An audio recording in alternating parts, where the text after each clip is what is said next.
Hello friends, आज आपण organic केमिस्ट्रीचा पुढचा टॉपिक आज सुरू करतोय, ज्याचं नाव आहे हायड्रोकार्बन्स. 15वा टॉपिक आपण सुरू करतोय. या अगोदर आपण इनऑर्गॅनिक आणि फिजिकलचे काही टॉपिक बघितलेले आहेत आणि आज आपण ऑर्गॅनिक केमिस्ट्रीमधला हा पुढचा टॉपिक सुरू करतोय. तर firstly we know what is mean by hydrocarbons.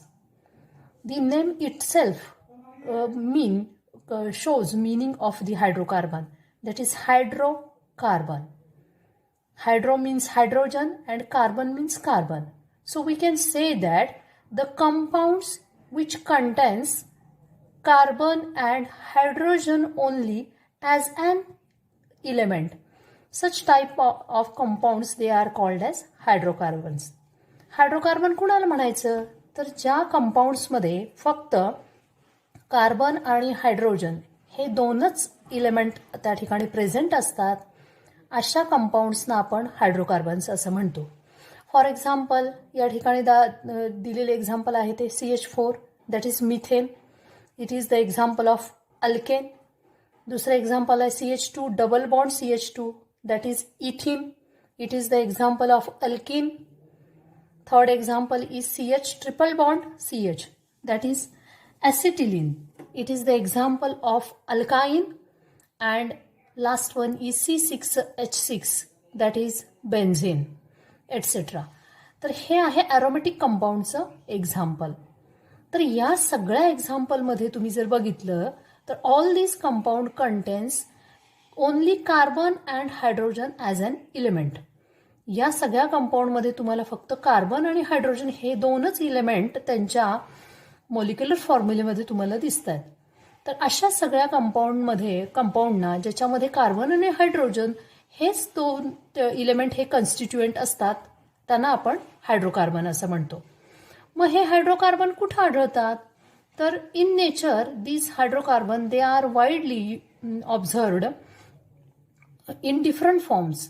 For example, आपल्याला माहिती आहे आपण किचनमध्ये जो गॅस वापरतो, that is LPG, liquefied petroleum gas, which is used as a fuel for domestic purpose और which we called as a cooking gas, ज्याला आपण कुकिंग गॅस म्हणतो.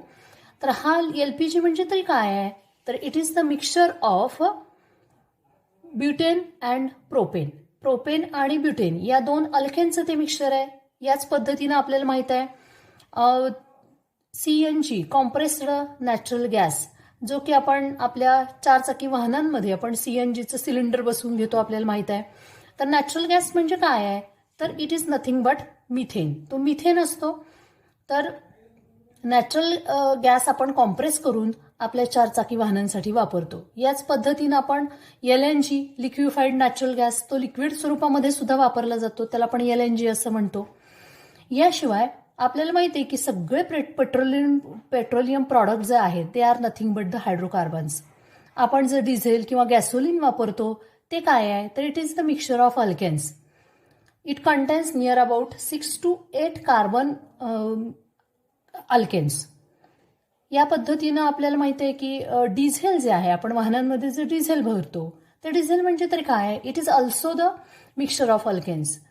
तर हे कशाचं मिक्सचर आहे, तर near about 15 to 18 carbon alkanes they are present in as a constituent in diesel.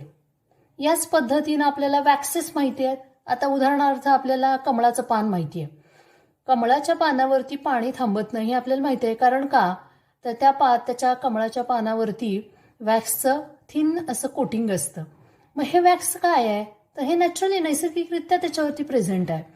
तर वॅक्स म्हणजे it is the mixture of alkanes having 29 carbons to 31 number of carbons. तर हे वॅक्स म्हणजे 29 ते 31 इतके नंबर ऑफ कार्बनचे अल्केन त्याच्यामध्ये present असतात. तर अशा पद्धतीनं कित्येक गोष्टींमध्ये हे हायड्रोकार्बन्स या स्वरूपामध्ये प्रेझेंट असलेले नैसर्गिकरित्या आपल्याला पाहायला मिळतात. आता हे जे हायड्रोकार्बनची आपल्याला डेफिनेशन लक्षात आली, the compounds which contains carbon and hydrogen only as an element, such compounds they are called as hydrocarbons. Now the next point is the classification of hydrocarbon. आता हे जे हायड्रोकार्बन आहेत ते कशा पद्धतीने क्लासिफाय झालेले आहेत तर त्यांचं क्लासिफिकेशन आता आपल्याला बघायचं आहे. तर these hydrocarbons they are mainly classified into two classes. First class is open chain hydrocarbons किंवा ज्याला आपण ॲलिफॅटिक हायड्रोकार्बन असं म्हणतो किंवा त्यांनाच आपण असायक्लिक कंपाऊंड्स असं सुद्धा म्हणतो. दुसरा जो क्लास आहे त्याचा तो आहे cyclic or closed chain or ring compound. त्यांनाच आपण रिंग कंपाऊंड असं सुद्धा म्हणतो. आता यांचे मिनिंग आपण एक एक करून समजून घेऊया. पहिला हायड्रोकार्बनचा प्रकार आहे तो म्हणजे open chain hydrocarbon. Open chain म्हणजे काय तर the hydrocarbon in which the terminal किंवा ending carbon atoms they are free, they are not joined. So we call them as a open chain. म्हणजे ती चेन ओपन असते, carbon स्केलेटनची chain त्या ठिकाणी ओपन असते म्हणून त्यांना आपण ओपन चेन किंवा त्यालाच आपण ॲलिफॅटिक हायड्रोकार्बन असं म्हणतो. ॲलिफॅटिक या शब्दाची जर आपण फोड केली तर ती आपल्याला ॲली आणि फॅटिक असं सांगता येईल. This phatic that is fat. The hydrocarbons which have affinity or attraction about fat, such hydrocarbons they are called as aliphatic, which we called here as open chain or acyclic compound. acyclic म्हणजे जे cyclic नाहीत अशा कंपाऊंड्सना आपण असायक्लिक compound म्हणतो किंवा जे ring फॉर्ममध्ये नाहीत अशा हायड्रोकार्बन्सना आपण असायक्लिक कंपाऊंड किंवा त्यांनाच आपण सिंपल भाषेमध्ये ओपन चेन कंपाऊंड म्हणा किंवा त्याला आपण केमिस्ट्रीच्या भाषेमध्ये ॲलिफॅटिक हायड्रोकार्बन्स असं म्हणणार आहोत. हा झाला हायड्रोकार्बनचा पहिला क्लास ज्याच्यामध्ये पूर्ण चेन तुमची ओपन असणार आहेत असे हे हायड्रोकार्बन्स त्यांना आपण ओपन चेन कंपाऊंड म्हणणार आहोत. एक्झाम्पल काय तर त्याच्या खाली हे जे सगळं क्लासिफिकेशन दिलेलं आहे याच्यासाठीची येणारी सगळी एक्झाम्पल म्हणजे ही ओपन चेनसाठीची एक्झाम्पल आहेत. एक्झाम्पल म्हणून आपण बघूया. फॉर एक्झाम्पल या ठिकाणी बघा तर CH3, CH2, CH2, CH3. आता या ठिकाणी 4 कार्बनचा मी अल्केन दाखवलेला आहे. तो त्याच्यामध्ये तुम्हाला हे दोन्ही एंड जे आहेत ते फ्री दिसतात. एक स्ट्रेट चेन दिसतीये, सरळ चेन दिसतीये. कुठेही ती रिंग किंवा सायक्लिक फॉर्ममध्ये दिसत नाही म्हणून त्याला आपण असायक्लिक किंवा ओपन आहे. दोन्ही एंड त्या या चेनचे ओपन आहेत म्हणून त्याला आपण ओपन चेन असं म्हटलेलं आहे. 4 कार्बनचा हा आहे तुमचा ब्युटेन, एन ब्युटेन असं आपण त्याला म्हणतो. किंवा या 2 नंबरच्या एक्झाम्पलमध्ये इथं बघा CH3, CH2, CH2, CH2, CH2, CH3. या ठिकाणी 6 कार्बनचा असणारा हा यानी हेक्झेन आहे. याच्यामध्ये 2 एंड जे आहेत या चेनचे ते ओपन आहेत म्हणून त्याला आपण ओपन चेन म्हणू किंवा असायक्लिक, तिथं कोणती रिंग नाही म्हणून त्याला आपण असायक्लिक कंपाऊंड असं सुद्धा म्हणू. आता हे जे ओपन चेन हायड्रोकार्बन्स आहेत दे are further classified into 2 classes. First is saturated hydrocarbon आणि दुसरा आहे ते अनसॅच्युरेटेड हायड्रोकार्बन. आता saturated hydrocarbon saturated aliphatic hydrocarbon कारण ॲलिफॅटिकचा हा क्लास आहे. सॅच्युरेटेड ॲलिफॅटिक हायड्रोकार्बन कुणाला म्हणणार? The hydrocarbon which doesn't contain multiple bond system or in simple language we can say that which contain carbon single bond and the all alkanes they belongs to saturated aliphatic hydrocarbons. Saturated ज्याला आपण म्हणतो संपृक्त ज्याच्यामध्ये कार्बनचा single bond पाहायला मिळतो त्याला आपण saturated म्हणतो. For example आत्ताचीच दोन्ही एक्झाम्पल तुम्हाला त्या ठिकाणी सांगता येतील. हा तुमचा ब्युटेन म्हणता येईल किंवा इथेनमध्ये CH3 सिंगल बॉन्ड CH3 आपण लिहितो. कार्बन सिंगल बॉन्ड ऑब्झर्व ज्या कंपाऊंडमध्ये होतो त्याला आपण सॅच्युरेटेड ॲलिफॅटिक हायड्रोकार्बन किंवा साध्या भाषेमध्ये अल्केन असं म्हणणार आहोत. दुसरा क्लास आहे तो अनसॅच्युरेटेड ॲलिफॅटिक हायड्रोकार्बन. अनसॅच्युरेटेड याचा अर्थ ज्याच्यामध्ये मल्टिपल बॉन्ड प्रेझेंट आहे, म्हणजे the aliphatic hydrocarbons which contain carbon carbon double bond और कार्बन कार्बन ट्रिपल बॉन्ड. जर डबल बॉन्ड असेल तर त्यांना we call them as alkene, आणि ट्रिपल बॉन्ड असेल तर आपण त्यांना अल्काइन्स असं म्हणणार आहोत. तर ह्या अनसॅच्युरेटेड कंपाऊंडमध्ये मल्टिपल बॉन्ड सिस्टीम असते, म्हणजे डबल किंवा ट्रिपल बॉन्ड असतो. अशा ॲलिफॅटिक हायड्रोकार्बन्सना आपण अनसॅच्युरेटेड हायड्रोकार्बन्स असं म्हणणार आहोत. आता याच्यामध्ये पहिल्यांदा आपण सॅच्युरेटेड ॲलिफॅटिक हायड्रोकार्बनचं सब क्लासिफिकेशन बघूया.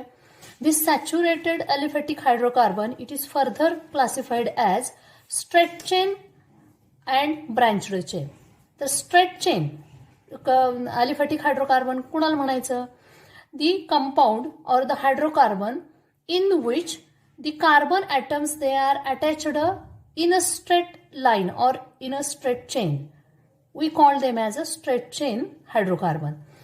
आता उदाहरणार्थ बघा, आत्ताचे ही जी एक्झाम्पल आपण बघितलेली आहेत, याच्यामध्ये हे पहिलं एक्झाम्पल आत्ताच आपण बघितलं एन ब्युटेनचं. या ठिकाणी 4 कार्बन ॲटम हे ओळीनं एका रेषेमध्ये जोडलेले आहेत, स्ट्रेट लाईनमध्ये आहेत.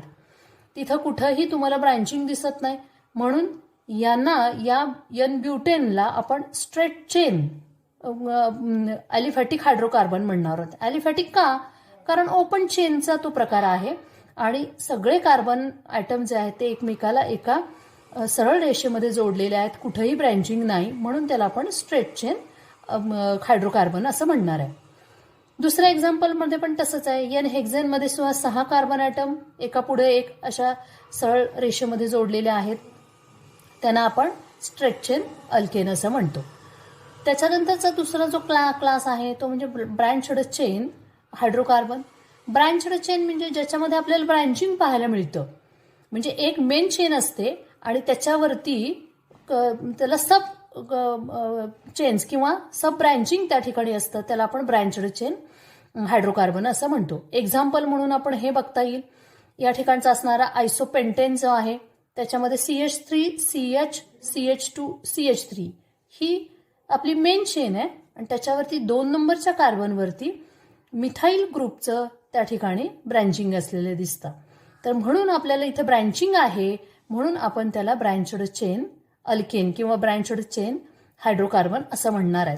त्याच्या खाली जे एक्झाम्पल आहे त्यामध्ये सुद्धा आपण बघितलं तर 3 कार्बनची मुख्य चेन आहे CH3 C CH3 आणि 2 नंबरच्या कार्बनवरती 2 छोट्या साईड चेन्स त्या ठिकाणी आपल्याला मिथिल ग्रुपच्या असलेल्या दिसतात. हा आहे तुमचा निओपेंटेन. निओपेंटेन का म्हणायचं? कारण चेनवरच्या शेवटाकडूनच्या असणाऱ्या 2 नंबरच्या कार्बनवरती 2 मिथिल ग्रुप असतील तर त्याला निओ म्हणायचं, आणि शेवटून 2 नंबरच्या कार्बनवरती जर 1 मिथिल ग्रुप असेल तर त्याला आयसो म्हणायचं. तर या ठिकाणी आपल्याला 2 मिथिल ग्रुप या ठिकाणी 2 नंबरच्या कार्बनवरती दिसतात, म्हणून त्याला आपण निओ असा शब्द वापरलाय. आणि 5 कार्बन ॲटमचा हा कंपाऊंड आहे म्हणून तो झाला पेंटेन. तो सॅच्युरेटेड आहे म्हणून तो झाला अल्केन, कारण कुठेही आपल्याला या ठिकाणी डबल बॉन्ड दिसत नाही किंवा ट्रिपल बॉन्ड दिसत नाही, म्हणून हा झाला तुमचा अल्केन. तर या पद्धतीनं स्ट्रेट चेन आणि ब्रँच्ड चेन हे झालं तुमचं सॅच्युरेटेड हायड्रोकार्बनचं क्लासिफिकेशन. याच पद्धतीनं अनसॅच्युरेटेड ॲलिफॅटिक हायड्रोकार्बनचे पण पुन्हा 2 क्लास आहेत, स्ट्रेट चेन आणि ब्रँच्ड चेन. जर अनसॅच्युरेटेड ॲलिफॅटिक हायड्रोकार्बनमध्ये कार्बन कार्बन ॲटम हे एका स्ट्रेट लाईनमध्ये असतील तर त्याला स्ट्रेट चेन म्हणायचं, आणि जर त्याला ब्रँचिंग असेल तर त्याला ब्रँच्ड चेन म्हणायचं. तर स्ट्रेट चेन अनसॅच्युरेटेड हायड्रोकार्बनसाठीच आपण एक्झाम्पल या ठिकाणी बघूया. तर अनसॅच्युरेटेड हायड्रोकार्बनमध्ये येतात कोण? तर डबल बॉन्ड असेल तर येतो अल्किन, ट्रिपल बॉन्ड असेल तर येतो अल्काईन. तर पहिल्यांदा आपण डबल बॉन्ड असणारा अनसॅच्युरेटेड हायड्रोकार्बन म्हणजे अल्किन आपण बघूया. त्याचं एक्झाम्पल आहे CH3 CH2 CH double bond CH2. आता 4 कार्बनचा हा अल्किन आहे आणि त्याच्यामध्ये डबल बॉन्ड आहे म्हणून त्याचं नाव झालं एन ब्युटीन. त्यात नंतरचा आहे तो आपला CH3, CH2, CH double bond, CH3 म्हणजे 5 कार्बनचा असणारा तुमचा कंपाऊंड जो आहे having double bond, that is that alkene is pentene किंवा पेंटाईन असं आपण त्याला म्हणतो. तर या ठिकाणी पोझिशन दाखवलेली आहे कार्बन कार्बन डबल बॉन्डची. तर बीटा कार्बनवरती म्हणजे 2 नंबरचा जो कार्बन आहे हे आपण कॉमन सिस्टीमसाठी alpha, beta, gamma, delta, omega या पद्धतीने वापरत असतो. पण IUPAC सिस्टीमनुसार जेव्हा आपण नॉमेनक्लेचर करणार आहोत तेव्हा त्याला आपण 1, 2, 3, 4 या पद्धतीनं नंबर देणार आहोत. पण तुर्तास आपण या ठिकाणी कॉमन सिस्टीममध्ये वापरलेलं नाव वापरलेलं आहे. तर हा आहे बीटा कार्बनवरती तुम्हाला डबल बॉन्ड दिसतोय म्हणून 5 कार्बनचा हा अल्किन झाला बीटा पेंटीन किंवा पेंटाईन. यानंतर आपल्याला हे दोन्ही एक्झाम्पल आहेत ते तुमचे स्ट्रेट चेनचे आहेत, कारण या ठिकाणी कार्बन ॲटम जे आहेत स्केलेटन मधले ते एका चेनमध्ये स्ट्रेट चेनमध्ये आहेत, कुठेही तुम्हाला ब्रँचिंग दिसत नाही. म्हणून ही दोन्ही एक्झाम्पल ही स्ट्रेट चेन अल्किनची एक्झाम्पल आहेत. त्यानंतरचं जर तिसरं तुम्ही एक्झाम्पल बघितलं तर हे आहे ब्रँच्ड चेनचे example, that is CH3, CH, CH2, CH double bond, CH2. आता ही मेन आपली चेन आहे, त्याच्यामध्ये डबल बॉन्ड आहे म्हणून हा झाला तुमचा अल्किन. त्याच्यामध्ये 2 नंबरच्या कार्बनवरती मिथिल ग्रुप दिसतोय म्हणजे ब्रँचिंग दिसतंय म्हणून it is the example of branched chain alkene. याचं नाव आहे 6 कार्बन 1, 2, 3, 4, 5 आणि 6. 6 कार्बनचा अल्किन हेक्झाईन किंवा हेक्झिलिन आपण त्याला असं म्हणतो. 2 नंबरच्या कार्बनवरती मिथिल ग्रुप आहे म्हणून आयसो हेक्झिलिन झालं.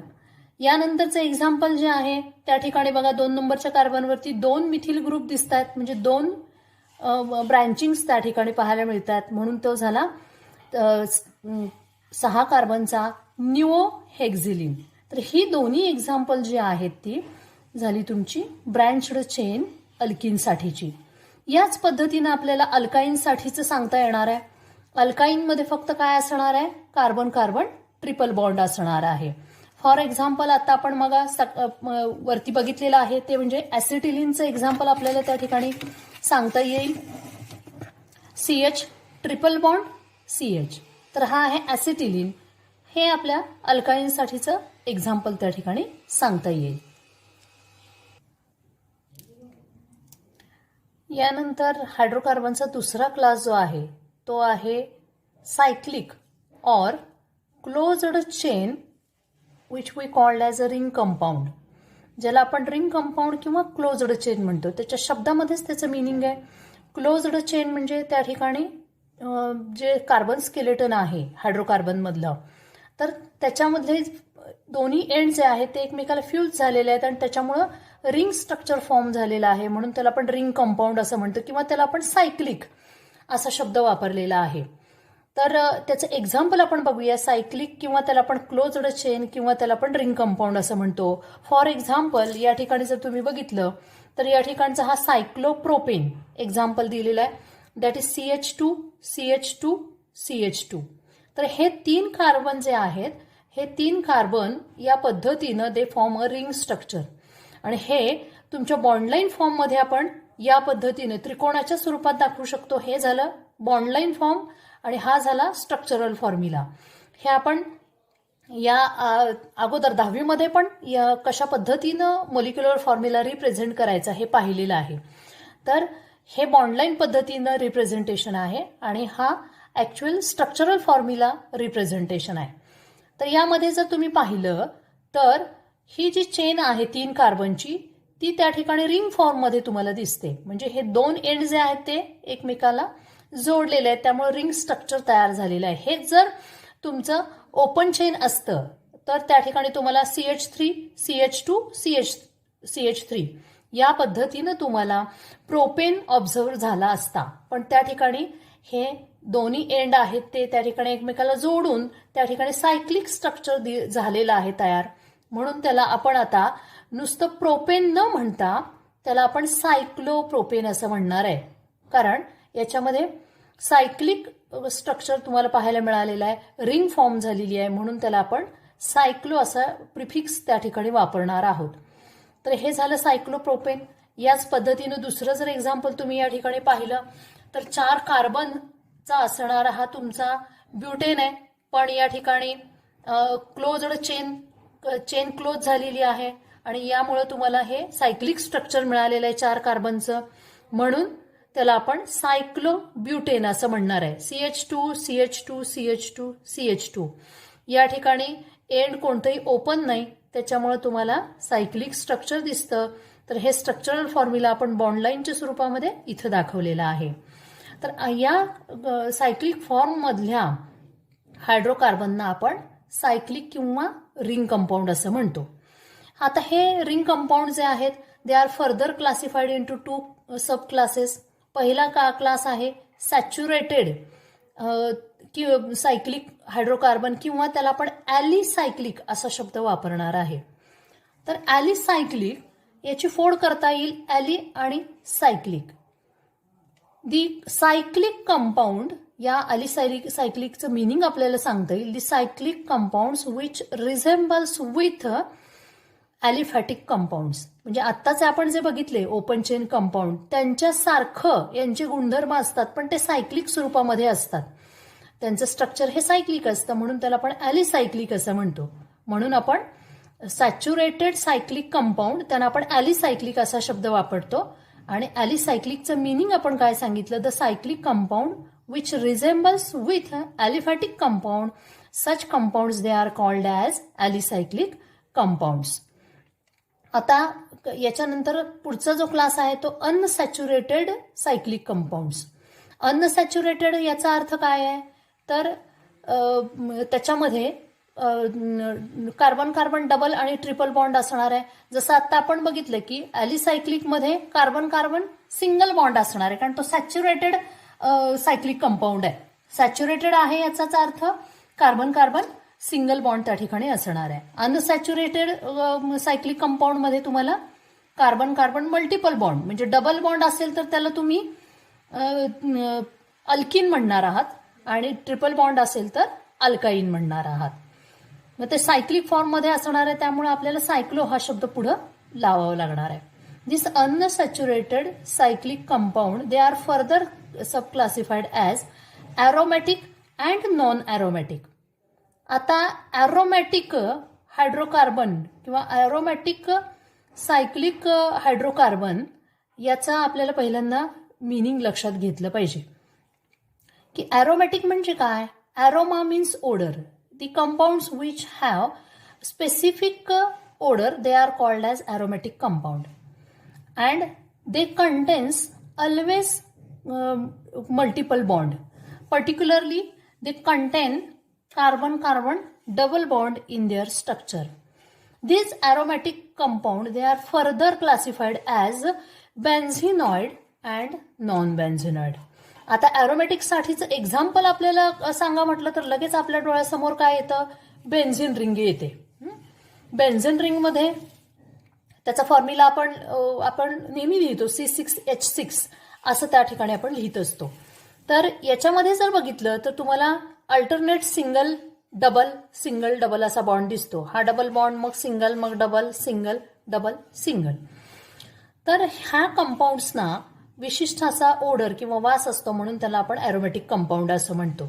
मग त्या ॲरोमॅटिक कंपाऊंडची डेफिनेशन काय आहे, the compounds which contain at least one aromatic ring which resembles benzene in their chemical behaviour. Such compounds they are called as aromatic compound. Aromatic compound म्हणजे बेन्झिन किंवा बेन्झिनचं स्ट्रक्चर असणारे कंपाऊंड असा अर्थ नव्हे. इथे या ठिकाणी आपण ॲरोमॅटिक रिंग असा शब्द वापरलेला आहे. Aromatic ring which resembles benzene, बेन्झिनशी साधणारी अशी जर रिंग त्या कंपाऊंडमध्ये प्रेझेंट असेल तर अशा सगळ्या कंपाऊंड्सना आपण ॲरोमॅटिक कंपाऊंड असं म्हणतो. आता उदाहरणार्थ बघा, या ठिकाणी दुसरं एक्झाम्पल जे दिलेलं आहे ते आहे ट्रोपोन. या ठिकाणी जर तुम्ही बघितलं तर तुम्हाला बेन्झिन सारखी ही रिंग दिसतीये. या ठिकाणी बघा CH double bond CH single bond CH double bond CH single bond CH double bond CH C double bond O. या ठिकाणी जर तुम्ही बघितलं तर 7 कार्बनची ही अल्टरनेट सिंगल डबल बॉन्ड असणारी म्हणजे कॉन्ज्युगेट सिस्टीम असणारी ही रिंग आहे. ही म्हणजे काय बेन्झिन नव्हे, पण बेन्झिन सारखं साधर्म्य सांगणारी अशी रिंग याच्यामध्ये आहे आणि हा ॲरोमॅटिक कंपाऊंड आहे. म्हणून आपण त्या ठिकाणी डेफिनेशन करताना म्हटलेलं आहे की ज्या कंपाऊंडमध्ये कमीत कमी बेन्झिन सारखी असणारी ॲरोमॅटिक रिंग जर असेल तर अशा सगळ्या कंपाऊंडना आपण ॲरोमॅटिक कंपाऊंड असं म्हणतो. मग ती जर रिंग बेन्झिनचीच असेल तर अशा ॲरोमॅटिक कंपाऊंडना आपण बेन्झिनॉइड असं म्हणणार आहोत. उदाहरणार्थ तुम्हाला सांगायचं झालं तर बेन्झिन. दुसरं एक्झाम्पल आहे ॲनिलिनचं. ॲनिलिनचं स्ट्रक्चर या ठिकाणी आपण बघूया. तर या ठिकाणी बेन्झिन रिंगला NH2 जोडला की त्याचं नाव होतं ॲनिलिन. याच्यामध्ये या स्ट्रक्चरमध्ये ही बेन्झिन रिंग तुम्हाला दिसते, म्हणून this is the example of benzenoid aromatic compound. दुसरं एक्झाम्पल आहे या ठिकाणी. आता या ठिकाणी तुम्ही त्याच्या समोरचे क्वेश्चन मार्क केलेले आहे, त्या ठिकाणी त्याचा स्ट्रक्चरल फॉर्म्युला या ठिकाणी तुम्ही लिहायचं आहे ते बॉन्डलाईन फॉर्म्युला या ठिकाणी लिहायचा आहे. इथं सुद्धा खालचं एक्झाम्पल जे आहे ते टोल्यूनचं एक्झाम्पल आहे. बेन्झिन रिंगला CH3 जर जोडलेला असेल, मिथिल ग्रुप जोडलेला असेल तर तो होतो टोल्यून. म्हणजे याच्यामध्ये एक बेन्झिन रिंग प्रेझेंट आहे, तर त्याच्यासाठी सुद्धा या ठिकाणी तुम्ही बॉन्डलाईन फॉर्म्युला जसं की ह्या ठिकाणी आपण प्रोपेनसाठी सायक्लोप्रोपेनसाठी दिलाय तसं स्ट्रक्चर या ठिकाणी तुम्ही द्यायचं आहे. त्याच्यानंतरचं बघा एक्झाम्पल आहे ते आहे क्विनोलिन. क्विनोलिनमध्ये या ठिकाणी तुम्हाला फ्युज्ड बेन्झिन रिंग दिसते. ही बेन्झिन रिंग या स्ट्रक्चरमध्ये क्विनोलिनच्या आहे, म्हणून this is the example of benzenoid aromatic hydrocarbon. आता काही कंपाऊंड्सच्या स्ट्रक्चरमध्ये बेन्झिनची रिंग नसते पण ते ॲरोमॅटिक असतात, त्यांना आपण नॉन बेन्झिनॉइड ॲरोमॅटिक कंपाऊंड असं म्हणतो. एक्झाम्पल या ठिकाणी ॲझोसाईनचं दिलेलं आहे बघा. या ठिकाणी जर तुम्ही स्ट्रक्चर हे बघितलं तर याच्यामध्ये बेन्झिन रिंग आहे का, तर नाही, याच्यामध्ये बेन्झिन रिंग नाही. पण बेन्झिन सारखं स्ट्रक्चर असणारी, रिझेम्बलन्स असणारी ही जी रिंग आहे ती ॲरोमॅटिक आहे, म्हणून हिला आपण नॉन बेन्झिनॉइड ॲरोमॅटिक कंपाऊंड असं म्हटलेलं आहे. ॲझोसाईन हे एक्झाम्पल तुमचं नॉन बेन्झिनॉइड ॲरोमॅटिकचं आहे. नॉन बेन्झिनॉइड का, तर बेन्झिनची रिंग त्याच्यामध्ये नाही म्हणून त्याला आपण नॉन बेन्झिनॉइड म्हणलंय, पण तो ॲरोमॅटिक आहे, म्हणून हे एक्झाम्पल झालं तुमचं नॉन बेन्झिनॉइडचं. या ठिकाणी सुद्धा तुम्ही बॉन्डलाईन फॉर्म्युला त्या ठिकाणी ह्याचा स्ट्रक्चरल फॉर्म्युला द्यायचा आहे. ही बॉन्डलाईन फॉर्म्युला तुम्हाला दिलेला आहे. म्हणजे काय, तर या ठिकाणी जे कार्बन आणि हायड्रोजन जे आहेत ते आपले तुम्ही दाखवायचे आहेत. तर या सगळ्यावरच्या एक्झाम्पलमध्ये सुद्धा तुम्ही बॉन्डलाईनवरनं क्वेश्चन मार्क जिथं केलेला आहे तिथं तुम्ही त्याचा स्ट्रक्चरल फॉर्म्युला द्यायचा आहे. म्हणजे ह्या ठिकाणी बेन्झिन रिंग आपण लिहिताना कसं CH2 CH CH CH CH CH आणि हा NH2 असं स्वरूपामध्ये ते दाखवायचं आहे. या पद्धतीने क्वेश्चन मार्क केलं या ठिकाणी सगळीकडे तुम्ही स्ट्रक्चरल फॉर्म्युला आज घरी लिहायचा आहे. आता या ठिकाणी याच्यामध्ये असणारा सायक्लिक हायड्रोकार्बनचा अनसॅच्युरेटेडचा जो दुसरा सबक्लास आहे तो म्हणजे नॉन ॲरोमॅटिक. आता आपण ॲरोमॅटिक बघितलं, तर नॉन ॲरोमॅटिक कोणाला म्हणायचं, which the compounds which doesn't have aroma. Aroma means odour, ज्यांना ओडर नाही असा, म्हणजे त्याच्यात कोण येतील, तर ॲरोमॅटिक सोडून उरलेले सगळे येतील. मग ते अल्केन असतील, अल्किन असतील, अल्काइन्स असतील, ते त्याच्यामध्ये येतील. तर नॉन ॲरोमॅटिकची मग त्यामुळं आपल्याला मिनिंग काय सांगता येईल, the compounds which does not contain ring system with delocalised electron cloud, that is conjugate system. म्हणजे आत्ताच आपण बघितलं की ॲरोमॅटिक कंपाऊंडमध्ये मेजॉरिटी बेन्झिन आणि बेन्झिन सारखं स्ट्रक्चर असणारं रिंग असते. तर असं रिंग सिस्टीम नसणारे जे कंपाऊंड आहेत त्यांना आपण केमिस्ट्रीच्या भाषेमध्ये नॉन ॲरोमॅटिक असं म्हणणार आहोत. कारण आपल्याला माहित आहे की बेन्झिनमध्ये पाय क्लाउड जे डिलोकलाइज होतं असं पाय क्लाउड असतं, त्याच्यामध्ये हे अल्टरनेट सिंगल आणि डबल बॉन्ड जो आहे त्याच्यामुळे हे इलेक्ट्रॉन क्लाउड या ठिकाणी डिलोकलाइज होत असतं. तर अशा स्वरूपाची सिस्टीम ज्या कंपाऊंडमध्ये नाही किंवा ज्याला आपण कॉन्जुगेट सिस्टीम असं म्हणतो. कॉन्जुगेट सिस्टीम म्हणजे काय, अल्टरनेट सिंगल आणि डबल बॉन्ड असणारं, त्यांना आपण कॉन्जुगेट सिस्टीम म्हणतो. असं स्ट्रक्चर ज्या कंपाऊंडच्या फॉर्म्युल्यामध्ये नाही अशा सगळ्या कंपाऊंडना आपण नॉन ॲरोमॅटिक कंपाऊंड असं म्हणणार आहोत. एक्झाम्पल काय, तर त्याच्यामध्ये अल्केन्स येतील, अल्किन्स येतील, ज्यांच्यामध्ये एक किंवा एकापेक्षा जास्तीचे डबल बॉन्ड्स असतील असे अल्काइन्स त्याच्यामध्ये एक्झाम्पल म्हणून सांगता येतील. आता हे क्लासिफिकेशन बघितल्यानंतर तुमच्या लक्षात आलं असेल की या टॉपिकमध्ये आपल्याला अल्केन, अल्किन, अल्काइन्स आणि ॲरोमॅटिक कंपाऊंड जे आहेत त्याच्यामध्ये बेन्झीन याचा पर्टिक्युलरली आपल्याला या टॉपिकमध्ये अभ्यास करायचा आहे. आता आपण या ठिकाणी एका हायड्रोकार्बनचा अभ्यास करूया. त्याच्यामध्ये आपण पहिल्यांदा बघणार आहोत ते म्हणजे अल्केन्स, किंवा त्यालाच आपण पॅराफिन्स असा शब्द वापरलेला आहे. अल्केन्स म्हणजे आता आपल्या लक्षात आहे की the hydrocarbons in which carbon single bond is present. त्यांना आपण सॅच्युरेटेड हायड्रोकार्बन असं सुद्धा म्हटलेलं आहे.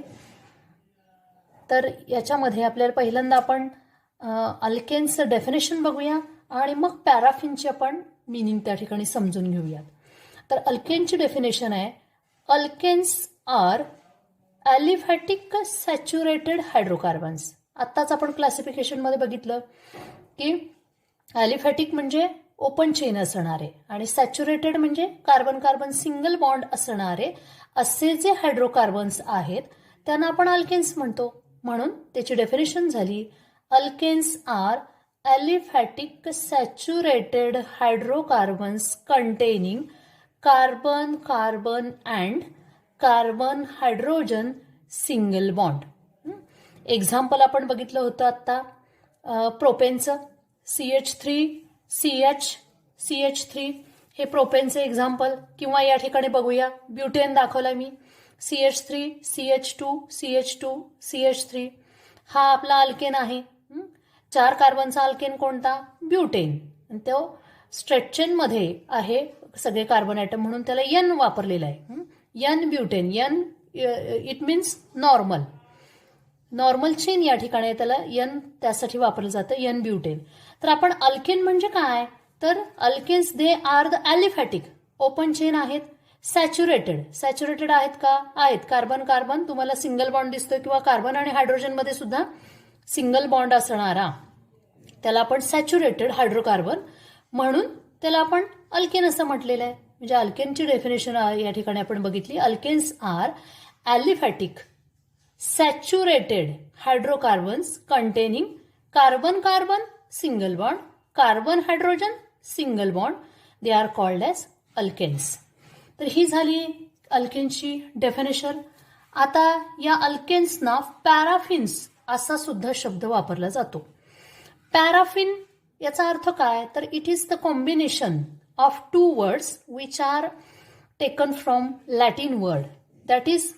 that word is parium plus affinis. The combination of these 2 words it is called as paraffin.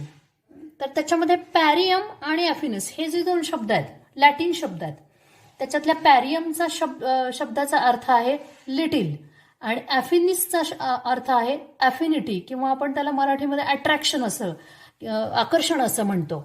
Little ॲफिनिटी, कमी आकर्षण. कशाचा कमी आकर्षण आहे या अल्केन्सना, तर दुसऱ्या कंपाऊंडचं कोणताही कंपाऊंड जर असेल तर त्यांच्या बाबतीमध्ये त्यांना आकर्षण कमी आहे. That means in simple language we can say that they are less reactive. So the word paraffin is used for alkanes.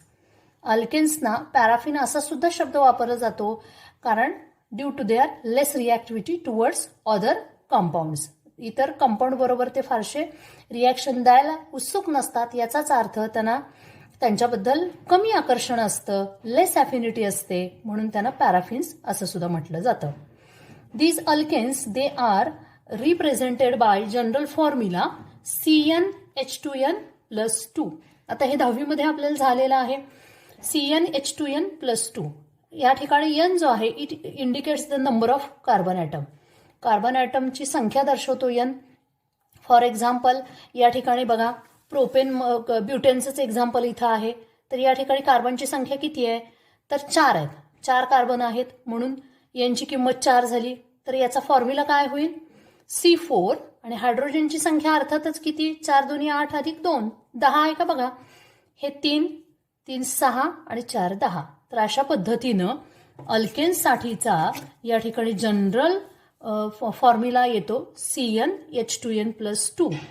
या ठिकाणी ब्युटेनसाठीचा आपण आता बघितला C4H10. या पद्धतीनं कोणताही अल्केन असेल तर आता उदाहरणार्थ प्रोपेनसाठी बघितलं तर कार्बनची संख्या 3 येणार आहे. मग त्याचा जनरल मोलिक्युलर फॉर्म्युला काय होईल तर C3H8. तर त्यासाठी सगळ्या अल्केनसाठी येणारा जनरल फॉर्म्युला आपण CnH2n+2 असं लिहू.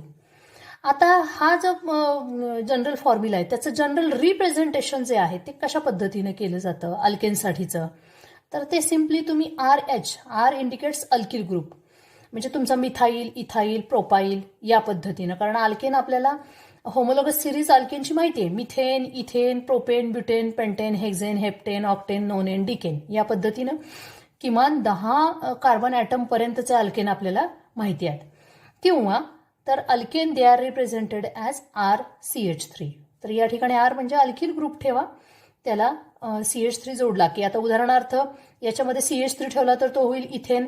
या ठिकाणी तुम्ही CH3CH2 ठेवला तर होईल प्रोपेन या पद्धतीनं. आणि या ठिकाणी एक्झाम्पलमध्ये इथं जर तुम्ही CH3 ठेवला तर हा होईल तुमचं मिथेन. तर अशा पद्धतीनं अल्केनसाठीचं जनरल फॉर्म्युला झाला तुमचा CnH2n+2 आणि जनरल रिप्रेझेंटेशन झालं RH किंवा RCH3. या पद्धतीनं ते रिप्रेझेंट केलं जातं. याच्यात असणारा हा जो कार्बन ॲटम आहे किंवा मिथेनमधला C असेल किंवा इथेनमधला C तर हा carbon atom it is sp3 hybridized. आता मला वाटतं आत्ताच आपण 5वा टॉपिक जो बघितला केमिकल बॉन्डिंग त्याच्यामध्ये मिथेनचा मोलिक्यूल तुम्ही पाहिलेला आहे. वॉटरचा मोलिक्यूलचा हा त्या ठिकाणी स्ट्रक्चर बघितलेला आहे. अमोनियाचा मोलिक्यूल तुम्ही फॉर्म केलेला आहे. त्यांचं हायब्रिडायझेशन काय जॉमेट्री काय हे आपण सगळं स्टडी केलेलं आहे. तर त्या ठिकाणी मिथेनच्या मोलिक्यूलमधला जो कार्बन आहे किंवा एकूणातच अल्केनमधला जो कार्बन असतो त्याचं हायब्रिडायझेशन कोणतं sp3 आणि जॉमेट्री जी आहे ती टेट्राहायड्रल. आता मिथेनचा मोलिक्यूल आपण इन डिटेलमध्ये केमिकल बॉन्डिंगमध्ये शिकलेलो आहोत. त्याची टेट्राहायड्रल जॉमेट्री आहे. Bond angle